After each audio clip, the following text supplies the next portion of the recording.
Olá pessoal, tudo bem com vocês? Hoje eu venho trazer um conteúdo que eu já havia prometido, que é envolvendo mais a área ambiental. Hoje nós vamos fazer aí uma mistura das áreas, né? Algo multidisciplinar envolvendo ambiental, criminal, civil e Constituição Federal. Nós vamos falar sobre os animais. O que são os animais para o direito brasileiro? Eles são seres ou são coisas? Uma pergunta que parece muito estranha, mas tem uma resposta muito adequada. Antes de mais nada, se inscreva no canal, se está vermelhinho aí, você não é inscrito, se inscreve para receber os vídeos de conteúdo de qualidade, muito bem estudado para passar para vocês. Compartilhe as informações e muitos vídeos estão ajudando muitas pessoas. Então eu trago agora dentro de um conteúdo informativo sobre os animais. Vamos compartilhar aí para o pessoal saber como é o nosso direito. Bom, iniciando, vou responder a pergunta. Os animais são coisas? Positivo. No nosso ordenamento jurídico, os animais são coisificados, uma palavra muito estranha. Por quê? Diferente mundo afora, Europa afora, como outros códigos, né?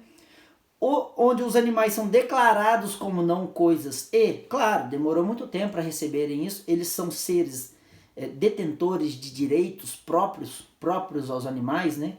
Dignidade, etc. No Brasil, os animais são bens, eles são considerados coisas, tá? Vamos lá. A Constituição Federal, no artigo 25, né, parágrafo 1º, inciso 7º, inclusive, o artigo 225 da Constituição traz sobre o meio ambiente. E lá diz, né, nesse âmbito de proteção ambiental, que é proibida, assim como outras práticas, a prática de crueldade contra os animais. Tá, então vamos entender. A Constituição traz que há uma proibição de crueldade contra animais. Mas os animais não são coisas? Que crueldade é essa? A Constituição, mãe de todas as leis, trouxe esse sentido para proteger os animais quando foi feita no final da década de 80. Não se tinha essa inteligência toda de que os animais também são seres sensíveis, tá? Eram sempre tratados como coisas. Então a dignidade contra a crueldade aos animais naquela época era no sentido de coisa. Nesse sentido, o STF, em 2015, né, iniciou um julgamento, terminando ali posteriormente, sobre vaquejadas. Vocês devem lembrar sobre esse assunto. Nas vaquejadas, o STF declarou que é uma crueldade intrínseca aos animais, proibindo isso, como farra do boi e outras manifestações culturais por todo o Brasil, por serem cruéis, certo? De acordo com aquele artigo da Constituição.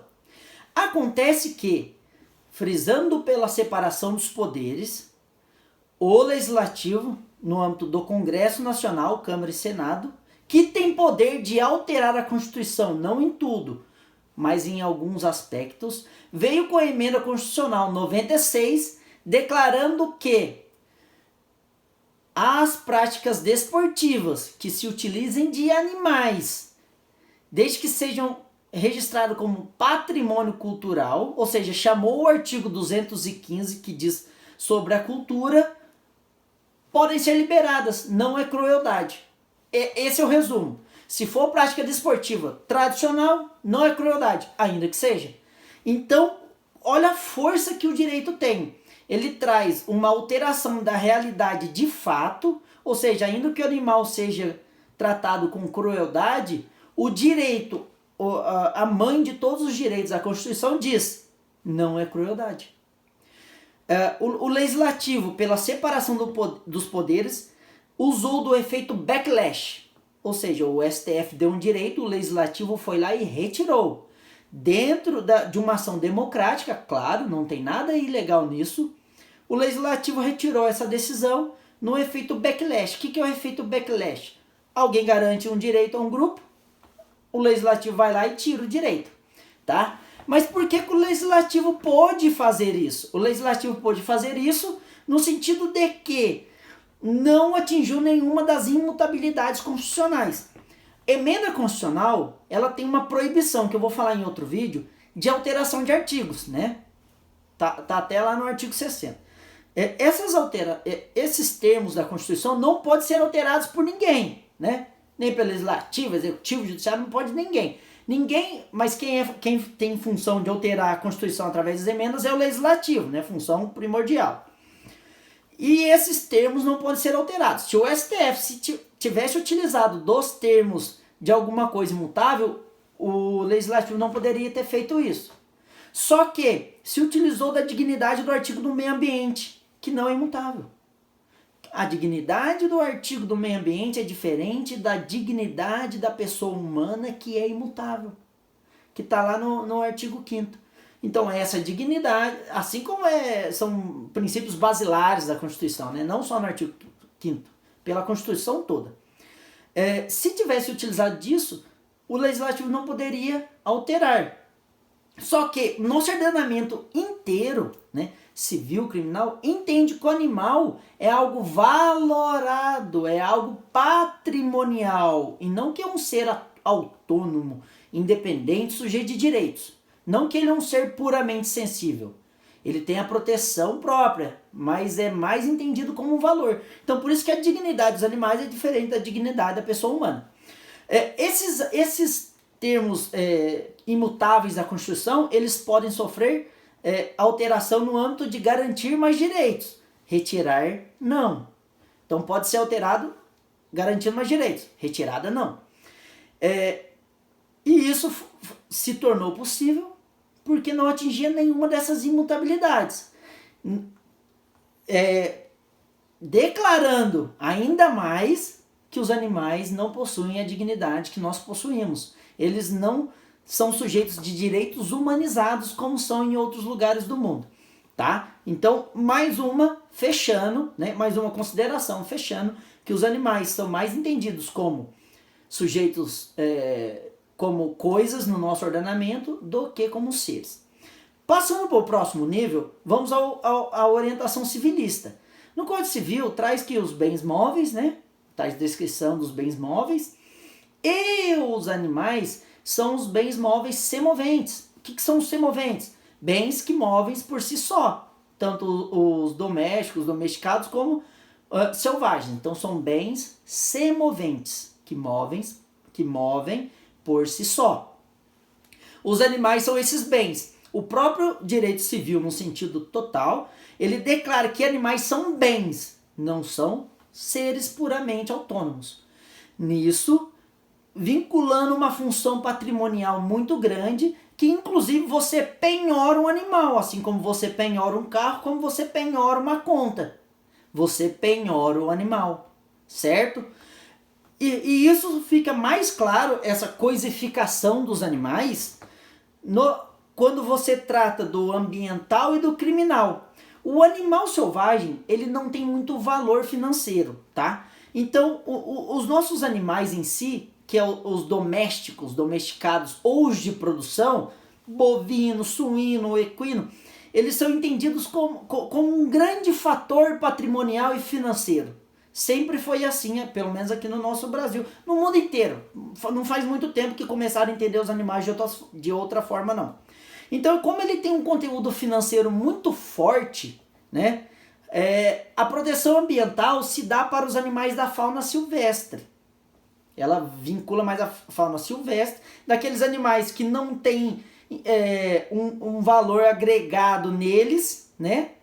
E por isso as penas contra a prática de crimes contra esses animais são baixíssimas, porque ele não tem valor patrimonial.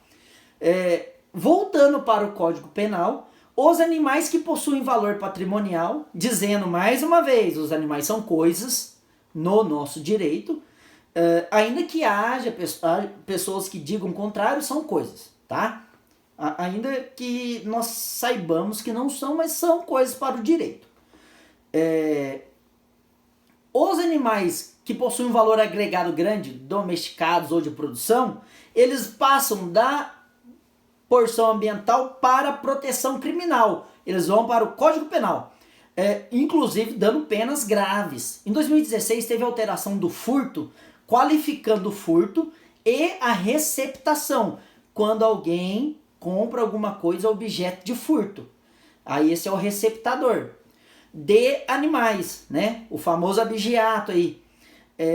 A pena qualifica o furto e a receptação mais do que roubar uma televisão, roubar, né? Furtar, mas que todo mundo entende roubar. Mais do que uma televisão, mais do que muitas coisas, né? Muitas coisas com maior valor. Mas se você furtar um animal ou quem receber esse animal furtado, a pena é de reclusão de 2 a 5 anos. Veja bem, a pena é reclusão. Diferente do furto simples, que é 1 a 4 anos. Essa pena é de reclusão de 2 a 5 anos. É uma pena grave para um furto.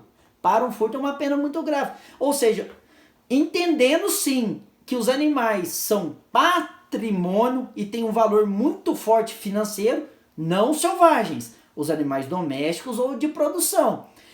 As penas foram aumentadas e qualificaram o furto. Ainda que esse animal seja abatido ou dividido em partes, ou seja, para você ver que o sentido do animal é financeiro, ou seja, dividir um animal, uma vida em partes, naquele local de distribuir, está qualificado o furto. A pena é alta, a reclusão pode começar no regime fechado. 2, pena mínima. 5, pena máxima, tá? Tem ali os fatores, causas, isso aí são circunstâncias judiciais e casos de aumento, diminuição, vai para outra situação, tá? Então essa é a pena do crime contra os animais.